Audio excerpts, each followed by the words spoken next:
Yeah, they brought him to the gym. He's got great gloves. He's a great coach.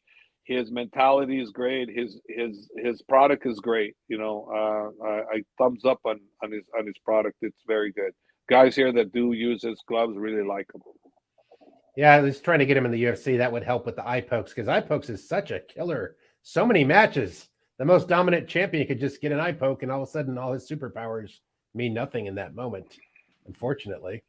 Yeah, Um, unfortunately. let's see what here. Say Justin's kicks will be okay. Well, this is a good one. Will be crucial in the 5 rounds this time. Yeah, yeah. People were They figuring they out his kicks. People were figuring out they his kicks. Though. Good. they could be crucial. They could be crucial. They could not be. But one thing for damn sure, because that's what my number one concern was his kicks, his low leg calf kick, which I knew he was coming. That was my only biggest concern with Habib was the low calf kick, and that's why, Habib said to me, he goes, "Coach, why you keep telling me about low calf kick? I think too much about it." I go, "I don't want you to think about it. It's my job, but it's my job to make you work on it because look, listen, we're not going to avoid all the kicks, but if I can just get you to avoid two or three of them, that is great because that's less punishment." And of course, watch the fight. Habib avoided some, but he didn't avoid them all. He and the took two ones, or three. He says, "Okay, that's enough." the ones that landed, they landed. So what I'm trying to say here is, first word out of Habib's mouth to me goes, "Coach, why you tell Justin about calf kick?" Meaning, he's like laughing because that's an inside joke. Meaning, man, thank God you had me work on those, avoiding some of those kicks because I don't know if I would have wanted to eat more than what I did. Because maybe during the fight, if you don't get kicked just right, you can still fight, but at the end, you can't walk.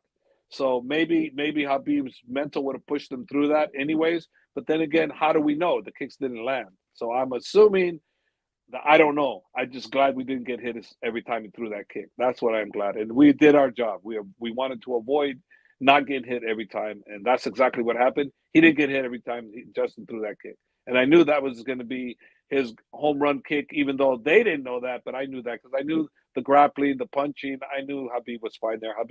Habib takes a great punch, and I didn't see that being the factor. And I knew Habib was going to take him down. And then like I said, this is MMA wrestling. This is not wrestling. So having Jordan Burroughs as your training partner for some of this training camp for our training for Habib is not the same as going with Habib. It's different set of rules, And if it was just wrestling, yeah, you couldn't ask for any better training partner than a Jordan Burroughs. I mean, anybody would want that. Well, Habib certainly had a team there. I mean, I was there with you when the day he hurt his foot, and we're like, "Oh," and the first thing I asked you when I get off the airplane, Javier, what are you guys going to do about them calf kicks? Even Mr. Non-professional coach over here is going, obviously the calf kicks. I think anybody in the stands was thinking about those calf kicks, right?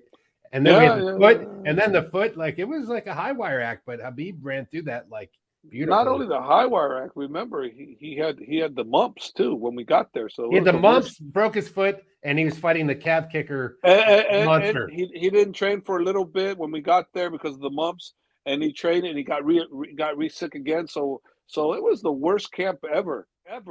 But yet the worst camp ever turned out to be the most confident ever for me because of what he said. Coach, my toe may be broken, but my mental is not. That's what I went into that fight so confident. It was ridiculous. I was like, yeah, whatever. He can't do nothing. It's not going to happen. Habib's winning this fight no matter what. What I didn't know is that he was going to retire after. So maybe that's one of the other reasons why it propelled him to do what he did because he was going to retire and he wanted to retire. That's what he did. Now he had done quite enough. Then says when will Habib? This is from MMA Squad. Lennon Javier, when will Habib be on the Joe Rogan podcast? I always wondered that myself. Did that ever almost happen? You know what? I'm probably sure Habib can probably get on Joe Rogan podcast whenever he wants, but I don't think Joe's really reached out to him, and I'm not sure Habib's really reaching out to Joe either because He's not really a 2-3 hour podcast kind of guy. Habib is on another planet right now doing his family thing, taking care of his loved ones and being there for his family. He's still here with the fighters. He's still at home, but he's training all the time. So I don't want people to think he's just with family. No, he's training the fighters, but he's just not cornering. and he's not going to training camps, but he's still training them. And like I said, he's still on the phone with the guys. He still talks to the guys, on a daily basis. So it's like, how do you see Oliveira Makachev going in the rematch? It's hard to say. It just depends. We're going to be prepared for everything. Islam, as you guys know, is always training, so he's always improving.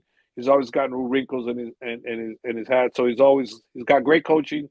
He's got Saif Safula, who not yeah Saif, who is the Olympic Taekwondo coach, and he's got Muhammad, who's the main head coach over there at Team Habib, who is a great Muay Thai coach, and a great leader.